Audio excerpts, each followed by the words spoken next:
Élection de gouverneur et vice-gouverneur à l'Équateur est maintenue pour le 7 juin 2013. Ce vendredi, la CENI a publié la liste de 25 tandems retenus à cet effet.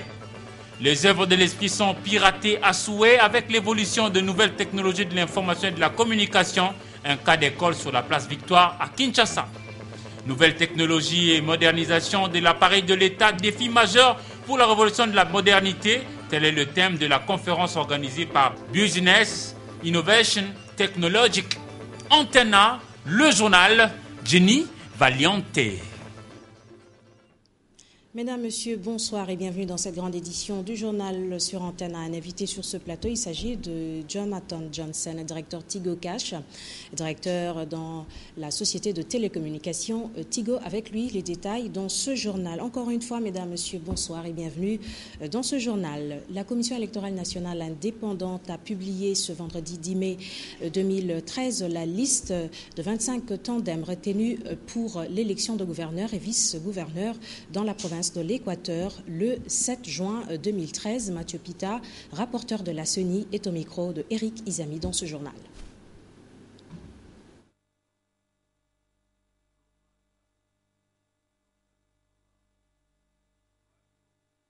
Jean-Luc, liste indépendant, candidat gouverneur. Makila Soumanda José, candidat vice-gouverneur. Botouli Yekwa Zakari, je répète, candidat vice-gouverneur, Botouli Yekia Zakari. Liste indépendant, candidat gouverneur, Masegabio Nzazou Philippe, candidat vice-gouverneur, Boka Osomba Albert.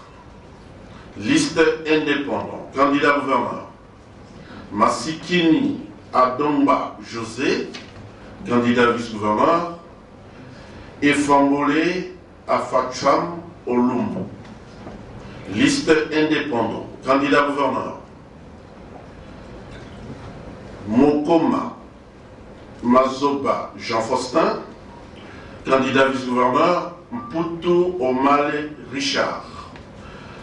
Liste indépendante, candidat gouverneur. Mondolé Essolibanza Léon, candidat vice-gouverneur. Mola Mompenge Patrice. Liste indépendante, candidat gouverneur. Njoku Jonio Laurent, candidat vice-gouverneur.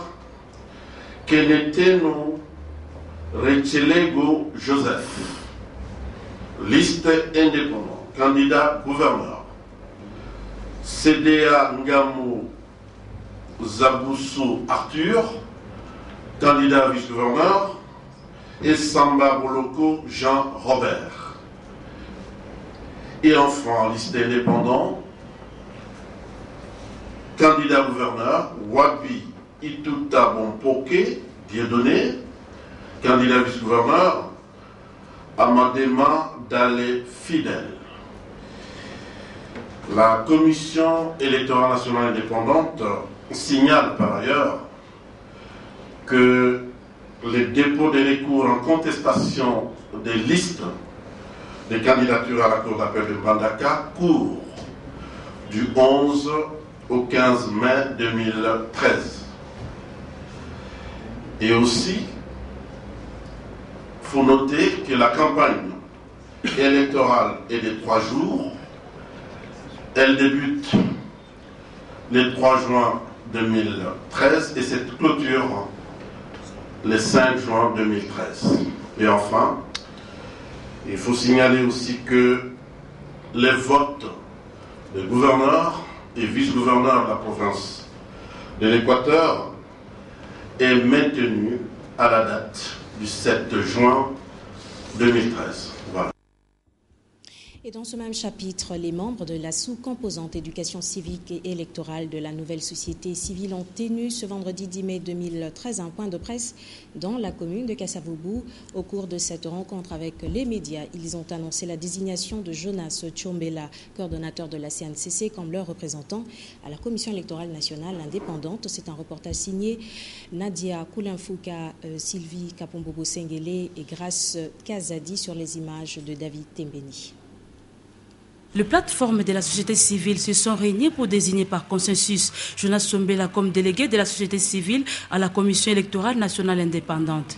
Ces structures se sont réunies un jour avant en Assemblée générale pour annoncer les partenariats entre la société civile de la RDC et la nouvelle société civile. Ils ont également analysé les forces et les faiblesses de la loi sur la CENI. La loi sur la CENI a été promulguée le 27 mois dernier. Donc il fallait qu'on puisse rendre compte à notre base. Nous avons initié une pétition qui a été à la base de cette loi qu'on a promulguée. Et le peuple qui a signé cette pétition se retrouve-t-il dans l'esprit de cette loi?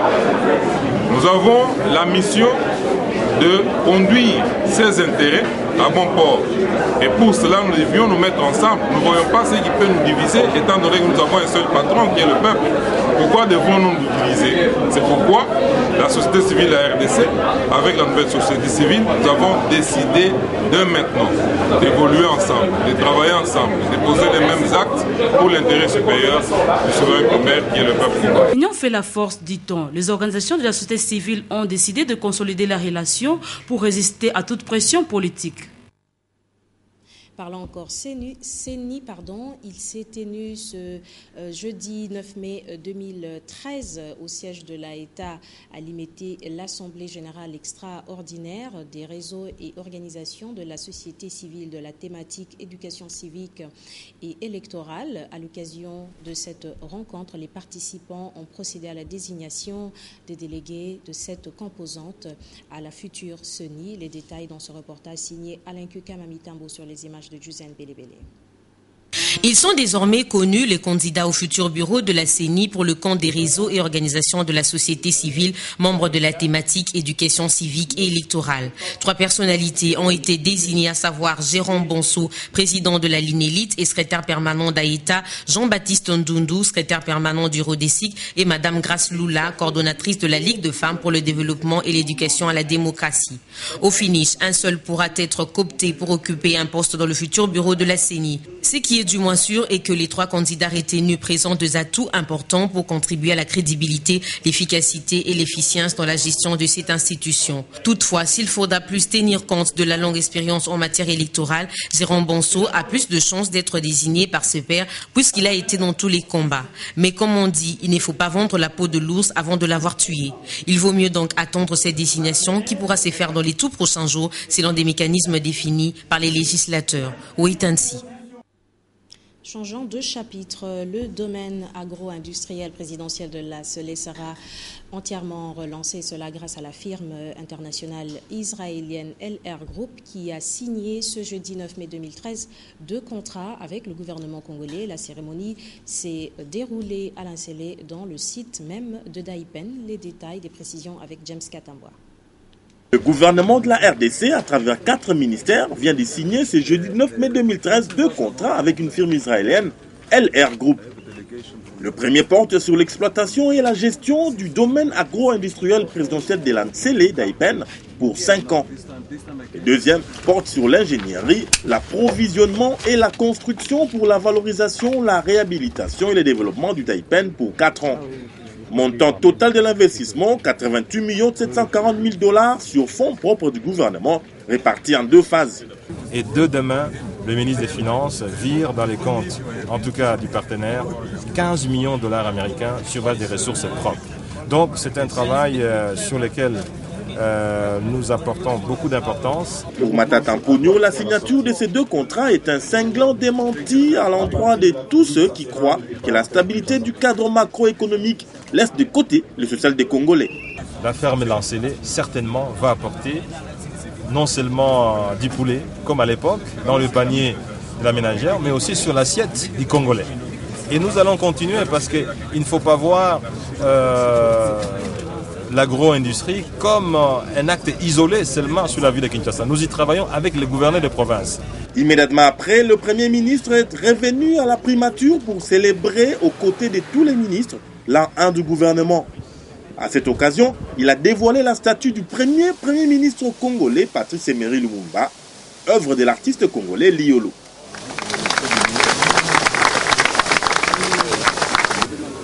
Aujourd'hui, je suis très content parce que je vois que l'équipe qu'on vient de nous présenter ici, par le Premier ministre, que c'est une équipe qui ne s'occupe pas seulement de la politique, mais la culture, puisque la culture, c'est la base de tout. L'an 1 du gouvernement a été marqué par la pose des jalons en signant des contrats et en lançant des projets. L'an 2 sera consacré à la livraison des résultats. Dixit, Augustin Mata-Tamponio. Bientôt, l'assureur national va procéder à l'opération de contrôle des certificats d'assurance automobile à travers la République. Et pour l'instant, la SONAS poursuit l'opération de sensibilisation des automobilistes. Et ce vendredi, les agents de cette société ont sensibilisé les automobilistes de l'ouest de la capitale. Des précisions avec Willy Kacha comme d'habitude. Il ne reste plus que quelques semaines pour que la SONAS procède au contrôle des certificats d'assurance automobile. Voilà pourquoi elle s'est engagée depuis plus de mois à sensibiliser les automobilistes à travers toute la ville-province de Kinshasa. Ce vendredi 10 mai, la sensibilisation a été orientée vers l'ouest de la ville. Ici, les automobilistes soutiennent déjà l'action de l'assureur national.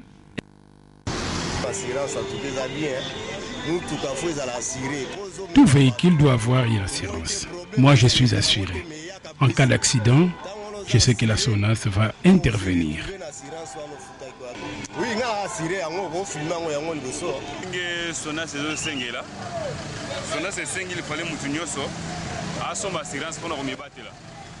Tout conducteur doit avoir une assurance pour son véhicule.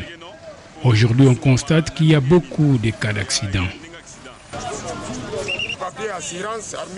Moi, je suis de la SECO. Ces dépliants, je l'ai eu pour sensibiliser les automobilistes afin qu'ils achètent l'assurance automobile. Un véhicule assuré est une sécurité. La SONAS pense plutôt que la sensibilisation s'avère un moyen efficace pour faire comprendre les Congolais l'importance de souscrire à une police d'assurance. Je l'annonçais en début de ce journal, un invité, il s'agit de Jonathan Johnson, qui est directeur de Tigo Cash, à la société de télécommunications Tigo. Monsieur Jonathan Johnson, bonsoir. Bonsoir. Vous êtes l'invité de ce journal et bienvenue sur ce plateau. Merci. Alors, nous allons parler de l'opération Tigo Cash. C'est vous le responsable, le directeur de ce département, cette conception Tigo Cash. C'est quoi exactement? Pouvez-vous nous parler brièvement de Tigo Cash? Alors, Tigo Cash, c'est un produit qu'on a lancé il y a à peine 9 mois. Qui est un portefeuille électronique qui permet à tout souscripteur, donc tous nos clients Tigo, de pouvoir épargner de l'argent.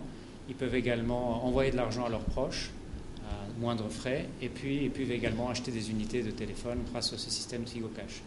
Et grâce à ce système d'achat d'unités, en plus, ils sont bonifiés jusqu'à 500%. Donc c'est très intéressant pour eux.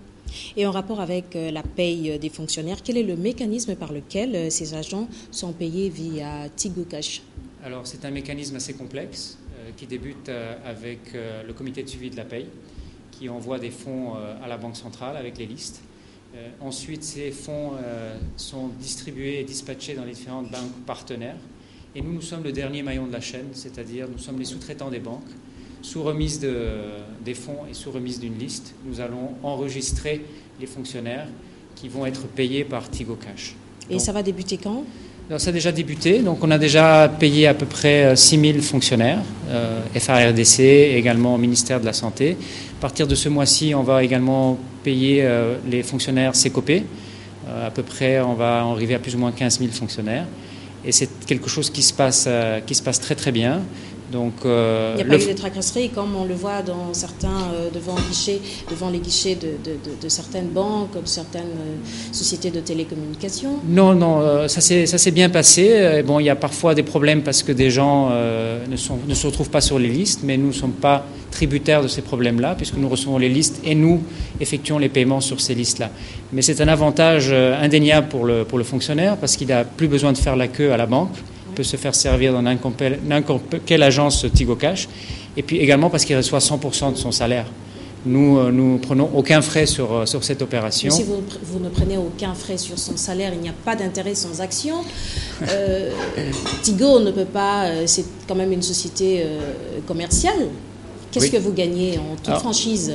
Voilà, mais en toute franchise, auprès du fonctionnaire, nous ponctionnons aucun frais au niveau du retrait, mais la banque pour laquelle nous sommes le sous-traitant nous paye pour cette action.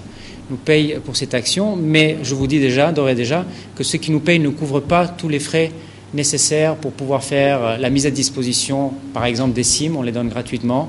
Également, nous donnons des minutes également gratuites pour nos clients. Et puis, nous devons disponibiliser. Vous en profitez pour faire de la promotion.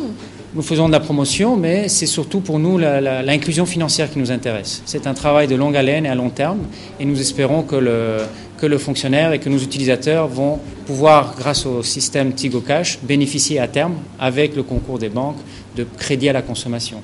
Donc voilà, c'est une première étape, et nous espérons qu'à terme, avec Tigo Cash, les gens vont pouvoir vraiment épargner de l'argent. Y a-t-il des étapes qui peuvent subvenir après cette opération en projet? Qu'est-ce que vous préparez?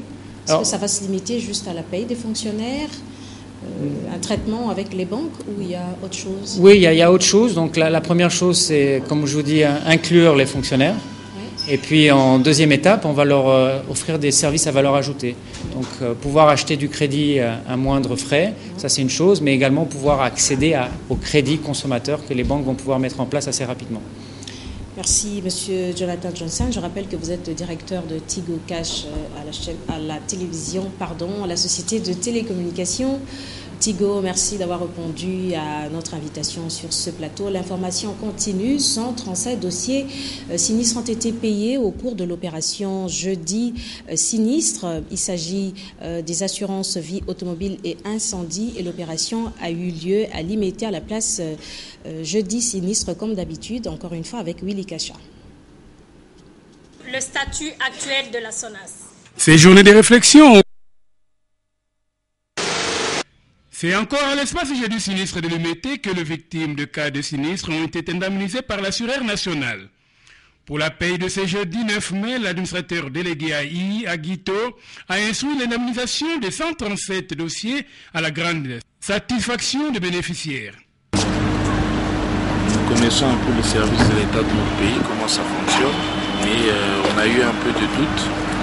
Mais on a atterri en douceur, c'est-à-dire que la SONAS a rempli ses devoirs.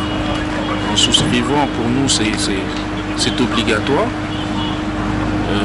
Dans le cas qui m'est arrivé, comme c'était un accident qui avait endommagé sérieusement le véhicule, je me disais si réellement la SONAS allait m'indemniser, mais aujourd'hui, c'est chose faite. Donc je remercie la direction de la SONAS et la direction des Casso Valais aussi.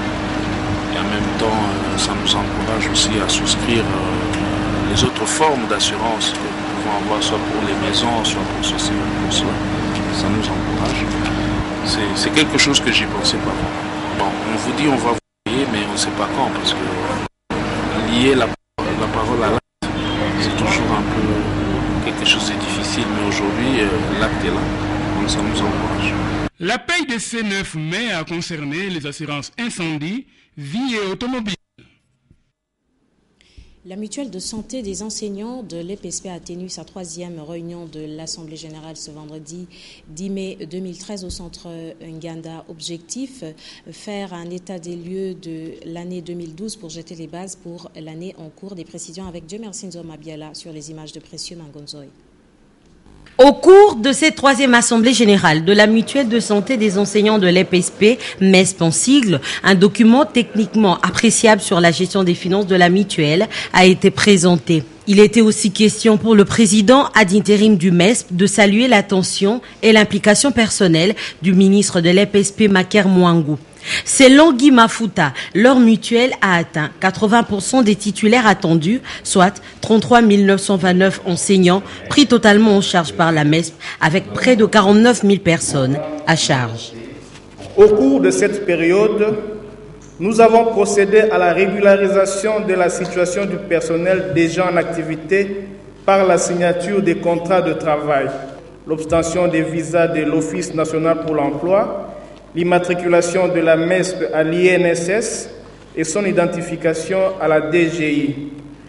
L'achèvement du recrutement, la mise en place de la commission médico-mutualiste, les négociations et signatures des conventions pour la prise en charge des soins de santé de la 2e ligne et l'entame du processus des soins spécialisés de la 3e ligne. La mise en place du réseau intranet a permis de réduire la fraude et assurer la circulation des statistiques pour maîtriser la gestion et le suivi du risque. La grande recommandation formulée à l'issue de l'Assemblée générale, c'est l'extension de la MESP à travers toutes les provinces. Business Innovation Technology, qui est une société d'architecture, d'ingénierie des solutions, a organisé ce jeudi 9 mai 2013 une conférence sous le thème « Nouvelles technologies et la modernisation de l'appareil de l'État, défis majeurs pour la reconstruction en République démocratique du Congo ». Cadre choisi, Izipa Chaoumba, des précisions avec Laine Bofano-Mongo. En organisant cette conférence axée sur la nouvelle technologie et la modernisation de l'appareil de l'État, défi majeur pour la révolution de la modernité, Business Innovation Technology a voulu apporter sa contribution aux efforts de la modernisation que prend le chef de l'État, et ce grâce à l'outil informatique. Notre objectif en tenant cette conférence, c'est d'apporter de l'information, informer, d'orienter et d'accompagner. Invité à cette conférence pour parler des avantages de la nouvelle technologie de l'information au sein de l'appareil de l'État, le directeur de cabinet du ministre de la fonction publique a fait savoir qu'à ces jours, l'outil informatique a permis à l'État de maîtriser l'effectif des agents et cadres de la fonction publique. La bancarisation de la paie des fonctionnaires, a-t-il ajouté, n'est pas restée en marge. Mais pourquoi avoir choisi l'ISIPA pour la tenue de la conférence sur la nouvelle technologie et la modernisation de l'appareil de l'État? J'ai choisi l'ISIPA premièrement parce que je suis un ancien de l'ISIPA. J'ai étudié ici. Deuxièmement parce que c'est l'école technologique par excellence en RDC. Nous en sommes le fruit et nous croyons que ce genre de discussion, ce genre de débat doit être amené auprès de ceux-là qui apprennent. Et le directeur général de l'ISIPA de renchérir. Mon impression ne peut être que bonne. C'est pour prouver aux étudiants qui sont maintenant à l'ISIPA de connaître que l'ISIPA donne une bonne formation. Business Innovation Technology, qui est une entreprise d'architecture, d'ingénierie des solutions, compte accompagner le gouvernement congolais dans la révolution de la modernité.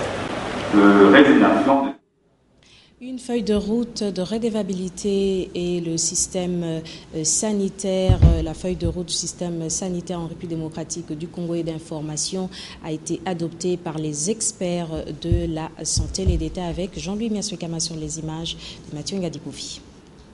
C'est le point d'orgue de cet atelier d'adoption du cadre normatif du système national d'information sanitaire. L'engagement des partenaires pour la mise en œuvre de la feuille de route sur le renforcement du SNIS en RDC. La feuille de route que nous avions élaborée ensemble avec eux voudrait que nous puissions disposer de 16 millions de dollars au moins pour les 4 années. Mais jusque-là, il y a déjà en fait les 3,7 environ pour pouvoir commencer en fait les travaux. Et la maîtrise de l'information sanitaire est un enjeu de taille, comme le révèle l'un des partenaires. Si nous arrivons à échéance à produire tous les résultats attendus par rapport à ces vastes projets que nous avons, nous allons certainement inverser les tendances en termes de gestion des différentes interventions que nous avons, des santé publique que nous menons tous. Malgré le nouveau cadre adopté, quelques tâches restent à faire. Le directeur de cabinet du ministre de la Santé est revenu sur les avancées de cet atelier. La liste des indicateurs de routine et d'enquête. les données minimales à collecter, la codification des entités et des structures, le circuit de l'information, le nouveau logiciel de traitement des données DHS2 a été présenté et adopté. Les experts vont s'atteler maintenant à la mise en place des procédures pour accélérer la célérité de la transmission des informations sanitaires des zones de santé au ministère de la Santé à Kinshasa. Le mauvais usage et la piraterie des œuvres d'esprit règnent en République démocratique du Congo lors d'un entretien avec un régisseur de son de la chaîne de télévision Antenne A. Ce dernier dévoile les secrets de piraterie des œuvres des artistes congolais.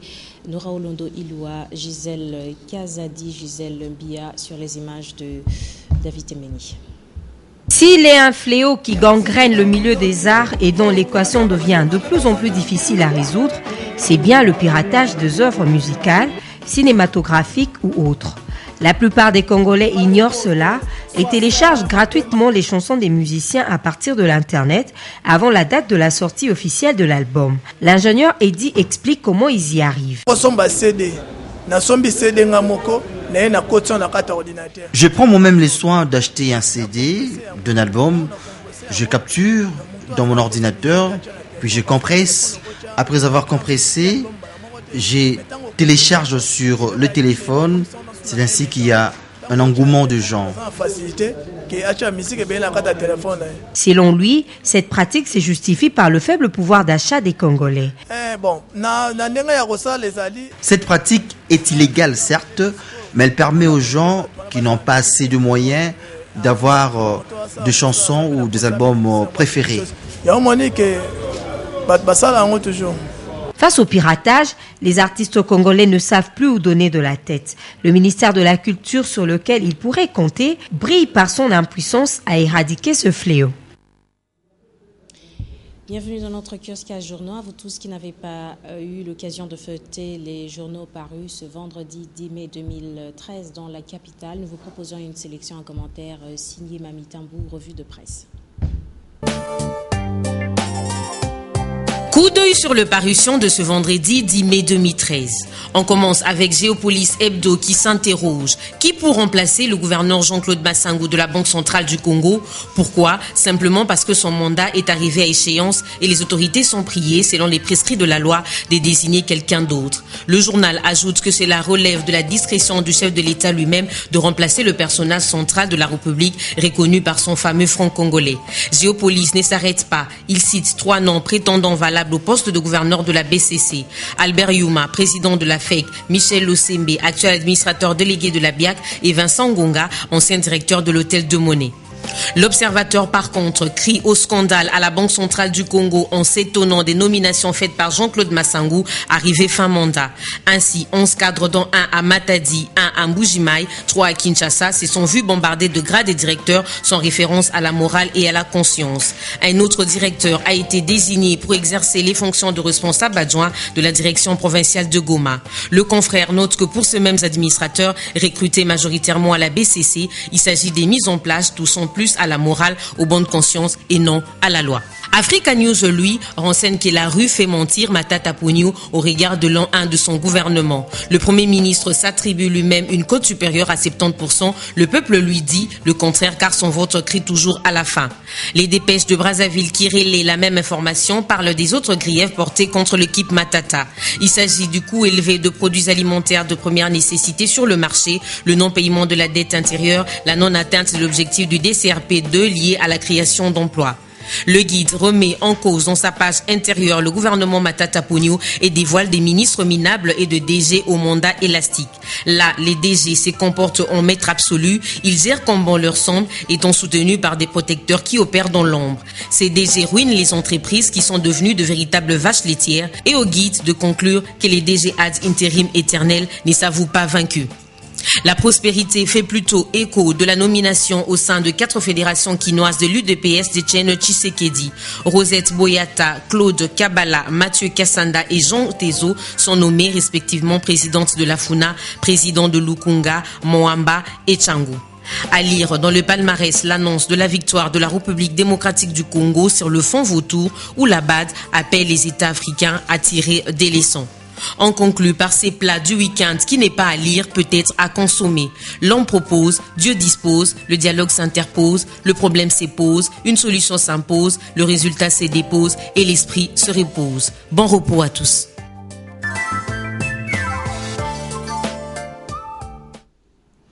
Fin de ce journal. Merci aux deux capitales les plus proches, Kinshasa et Brazzaville, de nous avoir suivis. L'information continue sur www.antenne-tv.com. Merci à vous tous qui nous suivez depuis Texas, aux États-Unis. Bonsoir, je vous retrouve lundi pour la grande édition du journal. Bon début de week-end à toutes et à tous. Bonsoir.